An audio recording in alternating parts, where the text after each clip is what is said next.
તો સુરત જિલ્લામાં કેમિકલ માફિયાઓ હવે બેફામ બન્યા છે। ઔદ્યોગિક એકમોનું ઝેરી કેમિકલયુક્ત પાણી નદીઓ બાદ હવે ખેતી માટેની જીવાદોરી સમાન સિંચાઈની નહેરોમાં ઠાલવવામાં આવી રહ્યું છે।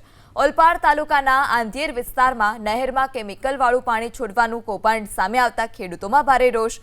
સાંધિયેર વિસ્તારમાં નહેરના પાણીનો રંગ અચાનક બદલાયેલો અને દૂષિત જોવા મળ્યો। આ દરમિયાન એક જાગૃત નાગરિકે નહેરમાં છુપી રીતે કેમિકલ ઠાલવી રહ્યાનો ટેન્કરનો વિડીયો પણ ઉતારી લીધો।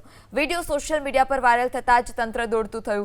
નહેરનું આ કેમિકલયુક્ત પાણી સીધું ખેતરોમાં પહોંચતા ઊભા પાકને વ્યાપક નુકસાન થઈ રહ્યું છે અને જમીનની ફળદ્રુપતા પણ ઘટી રહી છે। આ નહેરનું પાણી પશુઓ પીતા હોવાથી તેમના સ્વાસ્થ્ય પર પણ ગંભીર ખતરો છે।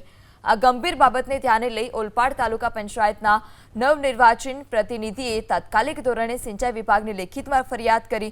તેમણે આ મામલે કડક તપાસ કરી કેમિકલ માફિયા સામે ફોજદારી ગુનો નોંધવાની પણ માંગ કરી છે।